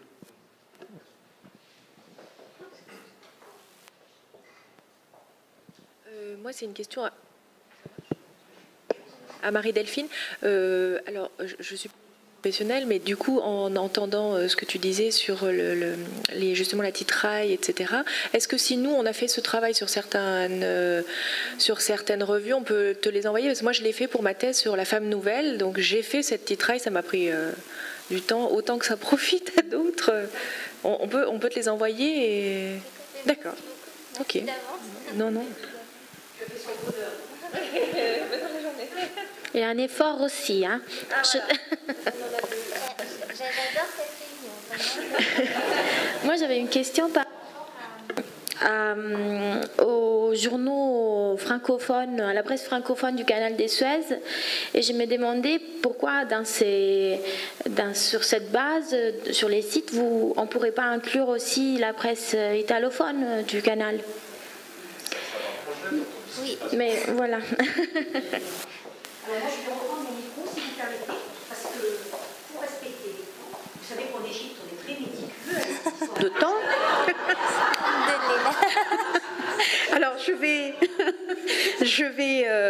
introduire Gilles Kramer, qui est journaliste, éditeur aux éditions Rive Neuve, et qui va nous parler de la presse francophone d'Égypte. Attends, je pense qu'il y a un problème d'alimentation de la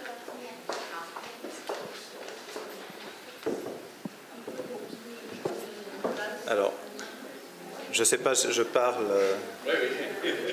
et vous entendez? Voilà. Donc en Égypte, on a à la fois un sens très pointu du temps et beaucoup d'humour, donc c'est ça qui fait très plaisir. J'avais des problèmes de clé USB, j'ai réparé le problème, ça devait marcher, c'était parfait ce matin. Et là, je crois que... Qu'est-ce qui se passe? Je ne sais pas. Je ne peux pas lancer mon PowerPoint, c'est ça? Donc moi, là, je vais démarrer sans PowerPoint. À chaque fois, les PowerPoints, c'est 50% de ratage. Donc, je l'avais dit, je l'avais annoncé. Et pourtant, j'ai prié. Moi, j'ai découvert la PFE, la presse francophone d'Égypte, il y a 24 ans. Je partais faire mon service militaire après des études de journalisme. Donc au départ, j'étais journaliste. Et il y avait cette possibilité d'être coopérant, c'est-à-dire de faire son service militaire en tant que civil en Égypte, en tant que journaliste, dans un journal qui s'appelle Le Progrès égyptien.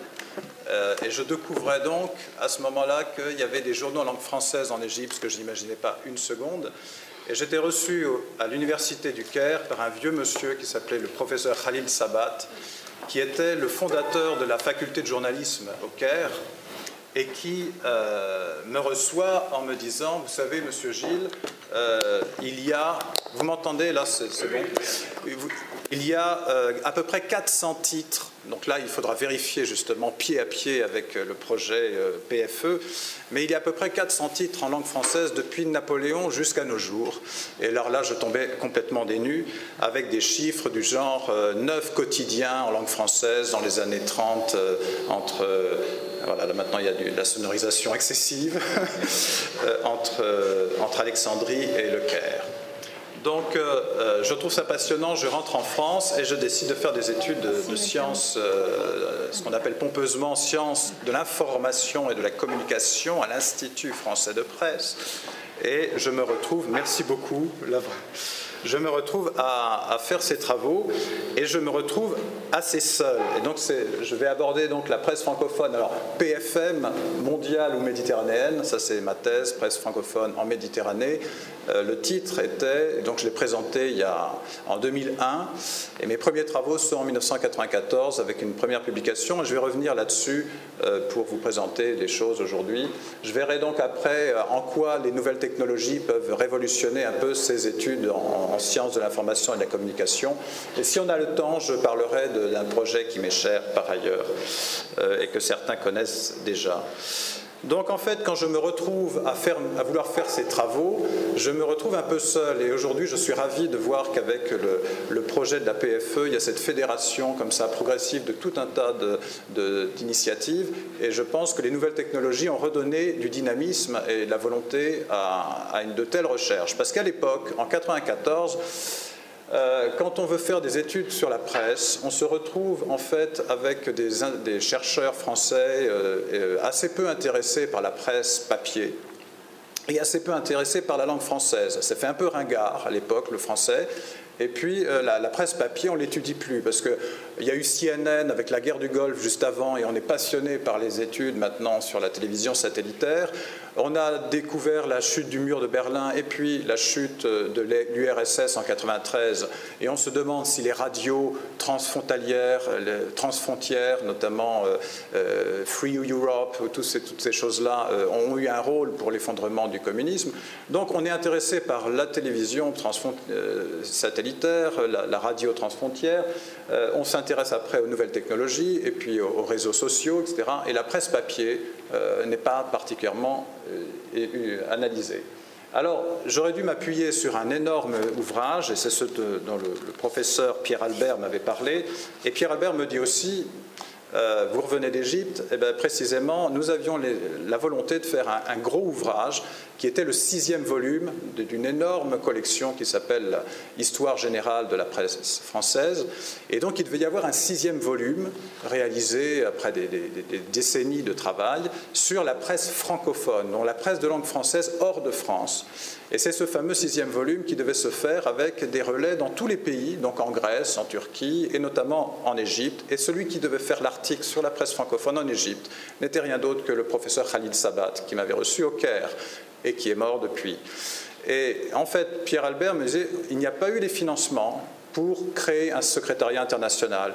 À l'époque, il n'y avait pas Internet. Il fallait envoyer des courriers, il fallait faire travailler les gens par téléphone, par fax, par choses de ce genre. Il n'y a pas eu les financements pour le faire, donc il n'y a pas ce volume. Donc ce volume, qui nous aiderait tellement aussi à plusieurs d'entre nous, ce volume n'existe pas. Et donc il a fallu un petit peu comprendre ce champ qui était quand même énorme. Et pour comprendre un champ un peu énorme, on se met dans ces terra incognita. Le mieux, c'est quand même d'essayer de faire des cartes. Et donc j'ai essayé, et là, j'ai eu, si déjà ce fameux volume n'existait pas, il y avait en revanche une mine d'or qui a été pour moi très utile et qui est également un travail collectif colossal, un siècle de travail, c'est l'histoire de la langue française en, je crois, 30 volumes. Ça commence en 1901. Celui qui se lance là-dedans, c'est Ferdinand Bruneau, puis Charles Bruneau prend la suite, et c'est le CNRS qui boucle ça dans les années 2000. Et là, cette histoire sur un siècle de la langue française, des origines à nos jours, est influencée par tout un tas d'écoles historiques et historiennes, et notamment l'école des Annales et autres, et ne néglige pas et ne méprise pas la presse, ni les journalistes, ni le travail de journalistes. Donc finalement, il y a dans ces volumes plein d'informations sur la presse, et c'est comme ça que je peux arriver à mon... Voilà, bon... suivant. C'est comme ça que je peux arriver à monter des cartes que je reprends en reprenant des listes de journaux qui sont donnés dans ces ouvrages. Et donc un petit peu revoir comment cette presse francophone s'est développée, à partir de quoi. Donc en France, la presse se développe, le premier journal, vous le savez, c'est la Gazette de Renaudot en 1631, mais le journal en langue française est apparu avant ailleurs. Et comment ça se développe ? Et c'est en relation évidemment avec l'histoire de France aussi, pas seulement, mais également. Et en fait, ce qui se passe en 1696, on voit à peu près où sont les journaux de langue française, particulièrement dans les Flandres, la Belgique, la Hollande, c'est-à-dire l'Allemagne, c'est-à-dire des lieux qui sont très morcelés de petites villes indépendantes, avec la capacité pour les intellectuels de s'exprimer beaucoup plus librement que dans un pays ultra centralisé sous la férule de Louis XIV qu'est la France. Donc, beaucoup de journaux de langue française sont nés de tous ces intellectuels et artisans et imprimeurs protestants qui fuyaient la révocation d'édit de Nantes par Louis XIV et qui sont allés se réfugier dans des pays qui sont beaucoup plus libres que la France, que sont Londres, mais aussi Amsterdam, La Haye, Rotterdam, etc. Donc c'est là que se développent les premiers journaux qui reprennent souvent le titre de Gazette, d'ailleurs, qui est le journal qui avait été créé en France.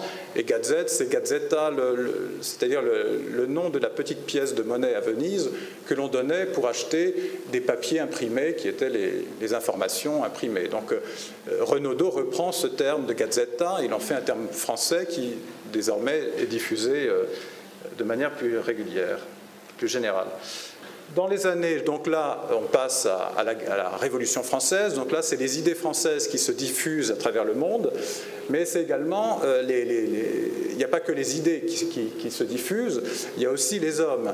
Et les hommes, ça peut être les royalistes qui fuient la France parce qu'ils sont persécutés, et donc ils vont aussi créer leurs journaux, un petit peu des journaux un peu communautaristes, si on peut dire. Mais il y a aussi progressivement, plus la Révolution avance, plus après c'est les Girondins, c'est donc d'autres, c'est des républicains mais qui sont obligés de fuir parce qu'il y a des républicains beaucoup plus sanguinaires au pouvoir que eux, et donc les gens fuient régulièrement, puis d'autres reviennent, enfin, ce qui fait que dans tout cela, il y a des journaux qui sont pour la Révolution, d'autres qui sont contre la Révolution, d'autres qui sont royalistes, d'autres qui sont qui sont pour la Révolution mais pas pour celle-là, enfin bon, il y a toutes les idées possibles, et on voit que ça se diffuse à travers le monde, jusque au Nouveau Monde, bien sûr, Moscou, bien sûr, Varsovie, et c'est ainsi que progressivement, en 1913, on se retrouve dans une situation, donc là, l'Europe est à l'apogée de sa gloire, c'est juste avant l'effondrement de 1914, et on est dans une situation où finalement, c'est ce que disait hier Madame, excusez-moi, j'ai oublié Madame Cooper-Richer, on est dans une situation où finalement, dans chaque grande capitale du monde, il y a forcément un journal en langue française, un quotidien ou un hebdomadaire. Une situation aujourd'hui qui est un peu renversée, c'est plutôt l'anglais maintenant, mais fondamentalement, quand on est un homme d'affaires, quand on est un diplomate, quand on est un touriste, ben, on a son journal qui vous attend quasiment en langue française partout. En Égypte, il y en a 11, en Turquie, il y en a 11, en Bulgarie, il y en a 1, en Russie, il y en a 25. Enfin bon, on voit qu'il y a une influence absolument énorme de ces journaux qui sont économiques, diplomatiques ou touristiques ou communautaires. Et puis, autre moment important, c'est l'effondrement des empires et la décolonisation. Et là, tous les États qui avant appartenaient, par exemple, à l'Empire français, sont morcelés en États indépendants. Chaque État veut son journal, évidemment. Et donc, c'est là la multiplication encore des titres. Et puis dans des pays comme l'URSS ou autres, où il y a un souci là, de communication vers l'extérieur et de propagande, il y a des journaux dans toutes les langues du monde quasiment, et donc forcément en français aussi. Alors ce qui m'a amusé, c'était d'essayer de faire une cartographie et aussi de l'endroit où les journaux, pour la première fois, sont apparus en langue française. Et là, on découvre qu'en Méditerranée, la moitié des pays de la Méditerranée ont leur histoire de la presse qui commence en langue française. On a des titres, donc en France évidemment, mais avant la France, déjà du côté d'Anvers, il y avait un journal qui était bilingue et qui était donc Nieuwe Tijdingen, les nouvelles informations, et qui dès 1605 est créé en langue française et en langue flamande. En France, il faut attendre 1631. On voit que l'histoire est quand même... l'histoire de France marque évidemment cette histoire de la presse. En Turquie, les premiers journaux, c'est un journal qui est en fait créé par l'ambassade pour communiquer des informations sur ce qui se passe pendant la Révolution française pour montrer que la France est un pays avec lequel le Grand Turc peut négocier et qu'il ne faut pas croire la propagande des pays comme l'Autriche ou autres qui prétendent que tout s'effondre en France, quoi. Et donc le journal est un journal qui essaie de négocier cela, de faire ce type de propagande. Vous avez avec l'épopée napoléonienne qui part en Égypte et qui crée le courrier de l'Égypte, il passe par Malte, bon, il crée un journal et c'est le premier journal de Malte. Et vous avez évidemment la colonisation française en Algérie. Et vous voyez que ni la Tunisie ni le Maroc n'ont de journaux en langue française comme premiers journaux, parce que en Tunisie, c'est le premier journal, on l'a vu hier, c'est un journal en italien, et au Maroc, le premier journal est un journal en langue espagnole. Donc l'histoire ne commence pas par cela. Et alors, dans les pays des Balkans, où moi j'étais en Bosnie-Herzégovine, je ne savais pas, mais en Slovénie, Napoléon est adoré parce que les premiers mouvements nationalistes, l'identité nationale a été portée par les idées françaises et notamment par Napoléon. Donc quand il arrive, il crée les nouvelles slavo-serbes, enfin le courrier le royal dalmate et surtout le télégraphe officiel des provinces illyriennes, tout ça, c'est la Croatie, c'est la Slovénie, c'est la Serbie, et donc il y a une influence de ce type. Je m'approche de trop.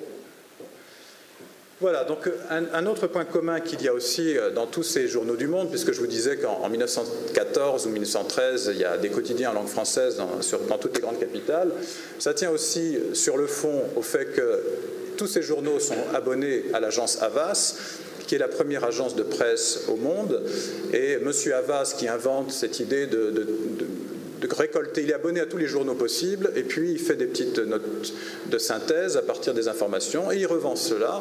C'est le début de l'agence de presse. Il a un collègue qui est à Londres, qui fait la même chose, et avec qui il travaille, qui s'appelle M. Reuter. Donc, et puis, il a M. Worms en Allemagne. Et puis, aux États-Unis, les journaux s'associent pour envoyer un bateau aller chercher auprès des gros paquebots tous les journaux un petit peu avant tout le monde, de façon à savoir ce qui se passe en Europe avant tout le monde, et ça crée Associated Press. Et donc ces trois grosses agences, qui sont toujours les mêmes aujourd'hui, se partagent le monde et travaillent ensemble avant de se diviser avec la guerre 14. Mais bon, c'est pas étonnant que tous ces journaux se ressemblent un peu, parce qu'ils ont la même source d'information, les pigeons voyageurs au départ, le télégraphe ensuite. Et ils ont également, d'un point de vue formel, ils se ressemblent énormément, hein, que ce soit aux États-Unis, en Russie, en Roumanie, en Chine. Vous avez des journaux, ben, évidemment, le Phare d'Alexandrie, encore et toujours, et puis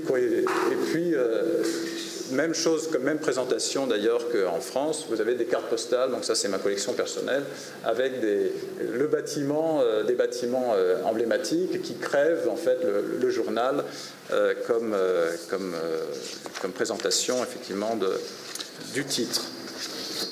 Alors les méthodes traditionnelles en sciences de l'information et de la communication, j'avoue que quand moi j'ai commencé à y travailler, donc dans les années 90, elles n'étaient plus vraiment à la mode. Enfin, il n'y a plus vraiment un grand monde qui suivait les règles que Kaiser, un certain Jacques Kaiser, avait mis en place, avec les 3 points fondamentaux, disons, de ses études de presse, qui étaient la fiche signalétique en 15 points, qui est un petit peu ce que le CE-Alex essaye de faire aussi en présentant chaque journaux suivant. Alors là, 15 points, c'était quand même très exigeant. Il faut savoir qui est l'imprimeur, qui est le propriétaire, d'où vient l'argent, combien de tirages, combien le prix, etc. Enfin, tous ces éléments très formels. L'analyse morphologique, donc ça c'était la grande invention de Kaiser, où on se retrouve avec son double décimètre à mesurer des kilotonnes, des kilomètres plutôt de journaux. Et puis l'étude de la mise en valeur également de l'information, partant du principe que si c'est en haut avec un gros titre, ça veut dire que c'est plus important que si c'est en bas avec un petit titre sur moins de colonnes. Donc cette prise en considération des 3 éléments, c'est quelque chose qui est très lourd. Et c'est vrai que moi, je me voyais mal me lancer à mesurer comme ça mes journaux. Alors, il y a d'autres éléments et dont on a parlé, Marie-Delphine en a parlé justement, c'est les journaux parlent d'eux-mêmes et donnent énormément d'informations sur l'histoire de la presse. Un journal peut avoir une profession de foi, et dans la profession de foi, comme c'est le cas dans ce journal qui est le Courrier de l'Égypte, dès lors que vous avez la profession de foi du journal, ça vous apprend beaucoup de choses sur le journal lui-même. Alors avec le système de la PFE et de l'ossérisation, si vous tapez effectivement ce journal ou notre journal, et vous mettez notre journal, vous allez tomber sur un moment où le journal parle de lui-même. Nos collaborateurs, notre ceci, notre cela. Et c'est là où vous avez le journal que nous entreprenons sera purement littéraire. Et là, vous avez des éléments très importants sur l'histoire du journal. Dans les nécrologies également, c'est important, quand un journaliste meurt, on raconte sa vie, son œuvre. Donc vous avez les noms des journalistes, vous tapez le nom dans le moteur de recherche et vous pouvez comme ça retomber sur les nécrologies. Voilà, ce journal, vous mettez journal, vous allez trouver des kilotonnes de choses, c'est pas utile, mais ce journal ou notre journal, et là, ça y est, vous avez de l'information beaucoup plus précise. Et puis les journaux se parlent entre eux des uns des autres, se détestent, s'attaquent. C'est quand même l'époque où les journalistes, en général, apprennent à se battre à l'épée ou au pistolet en même temps qu'ils apprennent à écrire. Au XIXe siècle, c'est comme ça. On finit sa vie avec le corps troué en général. Et donc vous avez notre confrère. Nous ne pouvons que féliciter notre confrère, donc là on est plutôt entre copains, mais parfois au contraire c'est des campagnes haineuses et d'appel au meurtre quasiment, et c'est ce qui est utile dans ce genre de recherche. Alors ça c'est les méthodes un peu classiques que l'on peut utiliser avec ce système numérique, et qui facilite évidemment grandement le travail. Il y a également donc les anniversaires. Quand on connaît la date de création d'un journal, on peut se dire que tous les 10 ans, si le journal existe encore, il va faire un numéro spécial et il va raconter plein de choses intéressantes. Donc ça, ce sont des numéros qui ont vraiment une grande valeur pour les chercheurs. Et puis, il y a des gens qui essaient de développer des nouveaux logiciels pour faciliter justement ce travail qui était quand même assez fastidieux en version numérique. Alors, j'ai trouvé une référence, mais je ne sais pas du tout si c'est... Je n'ai pas travaillé moi-même sur ce logiciel, qui a été développé par un certain Mathieu Pérez à l'Université de Nice, qui a présenté sa thèse en 2008 sur la chronique des faits divers dans la presse niçoise des années de crise 1929-1939. Il a créé un petit logiciel de façon à suivre les règles de Kaiser et de mettre en fiche. Donc à partir d'une... Donc la page est scannée également, et elle est référencée avec toutes les pages référencées suivant ces modèles où on a le titre, la date, etc., le document, quelques mots-clés qui permettent de se retrouver, et puis voilà, des fiches thématiques, enfin une recherche qui peut être faite selon les classifications qu'a développé Kaiser. Alors, est-ce que c'est très intéressant ou pas? Moi, je ne sais pas dire. Je sais que dans les travaux que j'ai pu faire, je ne me suis pas vu faire des mesures de ce type, mais je voulais faire quand même des études de contenu, donc j'avais pris le parti de réutiliser les analyses et les recherches d'un sociologue qui s'appelle Roger Mucchielli dans l'analyse du contenu des documents et des communications.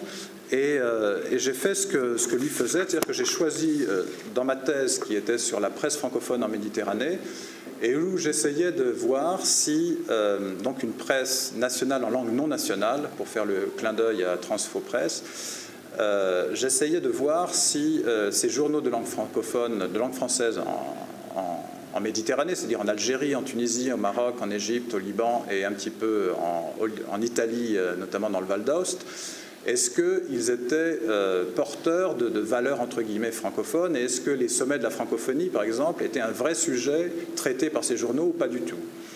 Et est-ce que également l'Euro-Méditerranée, c'est-à-dire la coopération avec l'Europe, est-ce que c'était un vrai sujet qu'ils portaient, dont qu'ils traitaient ou pas du tout? Et donc pour voir un peu quelle était leur orientation et leur engagement dans ce débat francophone ou euro-méditerranéen. Alors ce que j'ai fait, c'est que j'ai fait une sélection de tous les articles qui avaient couvert le sommet de la francophonie en 2002 à Beyrouth. Et donc j'ai analysé tous les contenus de à travers la méthode de Mucchielli. Et là, en l'occurrence, c'est dommage que Louis-Jean Calvet ne soit pas avec nous, parce que lui avait une méthode qui était l'analyse par caractère, qui permet de compter le nombre d'occurrences où le même mot est présent dans un texte, et de mettre en scène, on parlait de cartographie, de présenter les choses sous forme d'un mur de mots, où les mots les plus importants sont le plus gros et les mots les moins importants, les qui reviennent le moins souvent, sont plus petits. C'est très utilisé sur Facebook, c'est très utilisé sur les blogs, etc. Et donc, avec Mucchielli, ce n'est pas le mot qui est important, c'est le groupe de mots. C'est-à-dire qu'on essaye de réduire un texte au message essentiel du texte. C'est-à-dire qui fait quoi, quand, où et comment. Hein, c'est un peu la base de l'information. Et en gros, un texte a un message essentiel et chaque paragraphe a en gros un message secondaire. Et en synthétisant chaque article à travers une série de messages comme ça, on essaie de voir quels sont les messages communs qu'il y a entre tous les journaux. Et ça permet de faire des espèces de cartes de ce type où on matérialise par une série de traits entre les journaux le nombre de points communs qu'ils ont, le nombre de fois où ils utilisent les mêmes formules, les mêmes points de vue. Et donc ça permet de voir des choses, mais qu'on aurait imaginé de toute façon, à mon avis, sans faire un tel schéma. Ça renforce simplement ces convictions. Et ça s'appuie sur des travaux qui avaient été faits et qui ont eu, c'est ce qui a donné la mode un petit peu de tous ces calculs, de toutes ces études dans les années 50, 60 et 70 pour la presse, des travaux américains qui avaient réussi à montrer pendant la Deuxième Guerre mondiale que certains journaux américains étaient financés par l'ambassade d'Allemagne, c'est-à-dire pour développer des thèses nazies dans les journaux américains. Et ils avaient quantifié systématiquement tous les messages de ces journaux et avec des chiffres, ils avaient pu montrer que ces journaux étaient complètement sous influence nazie et essayaient de pousser l'opinion publique américaine à refuser la participation des États-Unis à la guerre en Europe. Et donc, grâce à ça, il y a eu une mode extraordinaire dans ce genre d'analyse dans les années 50, 60, 70. 80, c'était déjà moins vrai, et 90, c'était déjà plus vraiment vrai. Alors, j'espère qu'avec la numérisation, justement, on va faciliter ce genre de travaux, parce que sinon, on passe un temps absolument fou à faire sa comptabilité, et ça peut peut-être ouvrir un débat entre nous. Est-ce que ce genre d'analyse de presse a un intérêt fondamental ou pas? Je termine par l'idée que, comme on m'a présenté effectivement comme éditeur, ce que je suis depuis 2 ans maintenant, dans la maison d'édition où je suis, on fait des ouvrages qui s'appellent Actes académiques. C'est une collection où en fait on publie des actes de colloques avec le soutien des universités qui les organisent dans n'importe quel domaine. Et je me disais, mais après tout, pas forcément pour Rive-Neuve, mais pourquoi pas pour les éditions du CEALEX ou autre, tout ce genre de débat que nous avons ensemble, avec les textes, avec les interventions des uns des autres, est-ce que ça n'aurait pas un sens que je sois conservé, et pourquoi pas sous forme d'une revue que nous aurions. Enfin, c'est un sujet et un débat. Si j'ai encore 2 minutes, c'est un train d'enfer, mais donc là, on replonge dans une histoire, et donc je reviens à mes premières amours, qui sont mes travaux donc, dans ce journal Le Progrès égyptien, pour vous raconter une aventure d'un personnage fictif, journaliste, qui recherche le tombeau perdu d'Alexandre le Grand à Alexandrie. Donc, voilà, c'est une histoire qui a été... Donc, quand j'étais en Égypte au Progrès égyptien, je travaillais pour ce journal et j'ai créé cette histoire. Cette histoire a été ensuite publiée 20 ans après dans El Ahram Hebdo, sous forme d'une bande dessinée. Et aujourd'hui où je parle, elle est publiée par le Quotidien d'Oran, un journal francophone en Algérie. Elle devrait être publiée aussi en Tunisie. Et je suis même en Grèce dans l'esprit que, pas en français, mais en traduction grecque, elle pourrait être publiée aussi dans un journal grec, et pourquoi pas. Donc bref, une bande dessinée de la PFM, de la presse francophone en Méditerranée. Voilà le personnage qui était donc ce journaliste qui apprenait aux jeunes à faire des reportages comme de vrais petits journalistes, et qui s'appelle Omar le Chéri. C'est un clin d'œil à Omar Sharif, bien sûr. Voilà, Omar Sharif est là. Lui-même, d'ailleurs, avait envoyé un petit message pour remercier d'avoir inspiré ce personnage. Il a participé au centenaire du Progrès égyptien sur les pyramides. Il a été publié dans l'Ahram Hebdo 20 ans après, et ceux qui connaissent Alexandrie reconnaîtront donc la vue, le Cécile, la vue sur la place Zarloul, et Anaïd Mehamedjian, qui était une bibliothécaire arménienne qui ici s'appelle Anaïd Mamadjian, mais enfin c'est quand même la même Anaïd en question. Et puis, la bande dessinée a été dessinée par ce barbu, là, qui est un Bosnien, parce que j'étais en poste à Sarajevo. Et donc, elle se retrouve maintenant à circuler. Je suis en négociation avec Lorient Le Jour Junior, enfin, avec également un journal au Maroc. J'aimerais bien en Turquie aussi. Enfin bref, je menace du côté grec, si jamais ils ne me prennent pas la bande dessinée ici, je la propose en Macédoine. Hein, que les choses soient claires. Et donc voilà, le dernier, c'est le Quotidien d'Oran, qui publie la bande dessinée en ce moment. Voilà. Et donc, ça a donné lieu à une exposition à Marseille, et ça a donné lieu aussi à une exposition à Alexandrie. Donc, vous reconnaîtrez les interlocuteurs et les protagonistes. Et ça se faisait au Centre culturel d'Alexandrie. Voilà, Alexandrie encore et toujours. Et je vous remercie.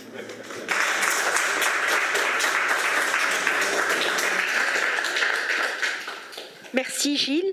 Alors, nous avons 10 minutes, si jamais vous avez des questions. Oui ?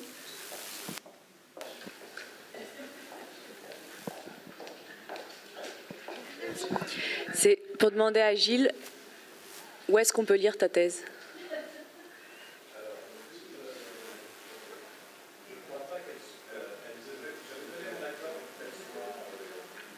Diffusion.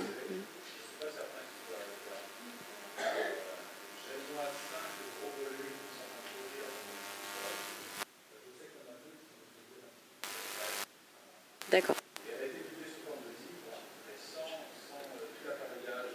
Ouais.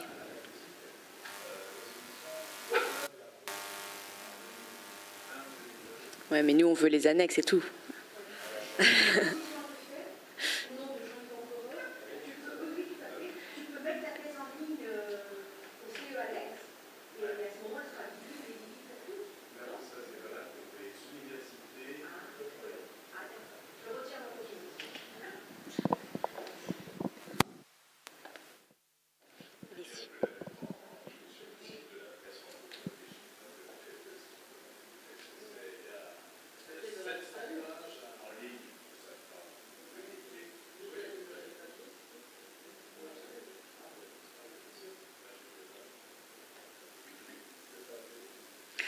Moi, ce n'est pas une question, mais c'est juste dire que Transfo Presse rêve de travailler avec vous. Parce que vous avez, c'est la première fois, en tout cas pour moi, que je vois quelqu'un qui a cette vue d'ensemble sur la presse francophone. Et ça, c'est vraiment très intéressant. Et je pense que ce 4e volume que Pierre Albert n'a pas fait... Moi, j'avais une autre version du 4e volume, enfin, du dernier volume de l'histoire générale de la presse française. C'était que Pierre Albert voulait faire un volume sur la presse en langue étrangère, publié en France. Mais bon, on ne sait pas quel est le volume qu'il aurait dû faire, mais peut-être. Mais en tout cas, je pense que ce 4e volume, on devrait peut-être l'envisager, y travailler. Ça peut être un projet commun.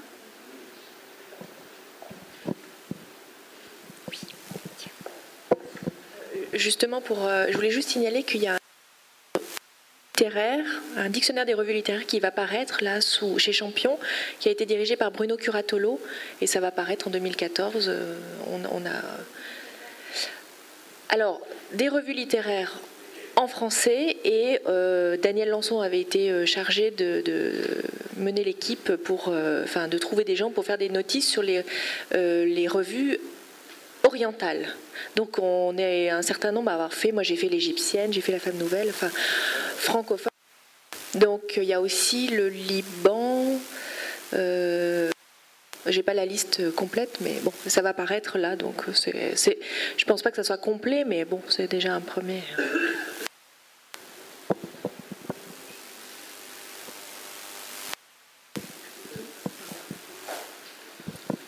Une question générale à propos du canal de Suez. Le fait de passer de la presse francophone à la presse allophone, moi, me comble de plaisir. Parce que les gens qui travaillaient sur le canal de Suez n'étaient pas français. Ils parlaient français parce que c'était la lingua, la koiné, mais ils étaient pour la plupart grecs et italiens. Hein, et puis beaucoup venaient de l'Empire ottoman, des Arméniens, toutes ces personnes déplacées par les mouvements de l'Empire ottoman. Mais demain, je rencontre à Athènes le président des Porsaïdiens d'Athènes, le milieu social des Grecs de Port-Saïd existe toujours. Il a un site internet, on communique par Facebook, et la vie sociale de Port-Saïd continue à vivre en grec.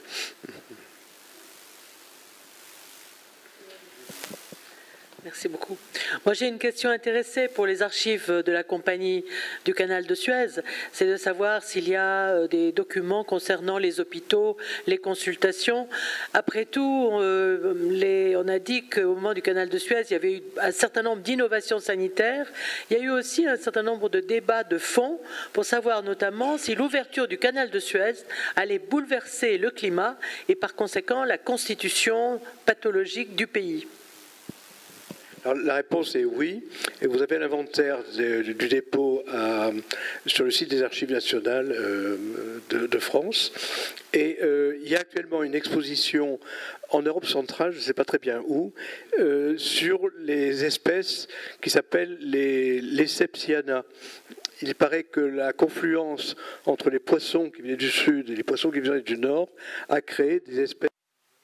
Donc il y a actuellement, j'en ai vu le catalogue il y a quelques jours, un travail, semble-t-il, sérieux sur le mot un peu nouveau, les seps, comme de lesseps, les sepsiana, c'est-à-dire les mélanges de poissons sur le catalogue. vous répondre en détail si vous voulez par courrier, mais c'est très important. Alors parmi les archives que nous avons découvertes l'an dernier de pharmacie, des gares du canal. Le canal fait 190 km et il y avait des dépôts de pharmacie et on a le détail des médicaments qui étaient stockés et leur consommation. Et ça, je crois que ce travail-là, qui devrait être un peu systématique, dans la nouvelle bibliothèque d'Ismaïlia. Alors c'est ça que je n'ai pas réussi à passer, parce que j'ai changé l'ordinateur. Ça a été déplacé 2 fois de suite en pile, et c'est en cours de classement là aussi, à Ismaïlia. Pendant 30 ans, je les ai cherchés partout, et un jour, on me les a montrés, je crois, par inadvertance. Voilà. Ça n'intéressait personne. En tout cas, ces registres de pharmacie me paraissent répondre tout à fait à votre question. Et eux n'ont jamais été consultés. En tout cas, l'hôpital d'Ismaïlia est très célèbre et il a été créé tout de suite par mesure peut-être idéologique du temps des Saint-Simoniens. Qu'un ouvrier qui travaillait sur le canal ou un spécialiste valait très cher, il ne fallait pas qu'il meure trop vite, quoi. Voilà une partie des archives que j'ai prises à toute vitesse sur des piles.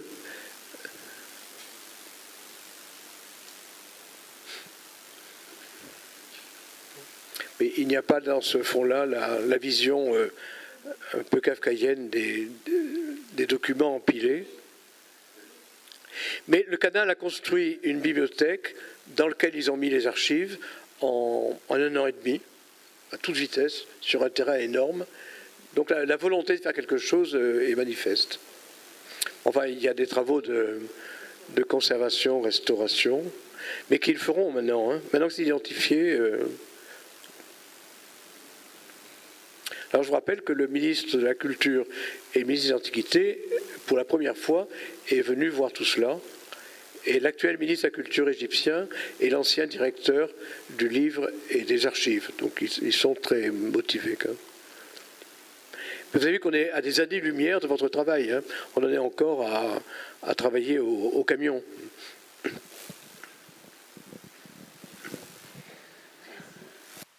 Alors merci, il est 11h. Je vous prie de féliciter tout le monde pour...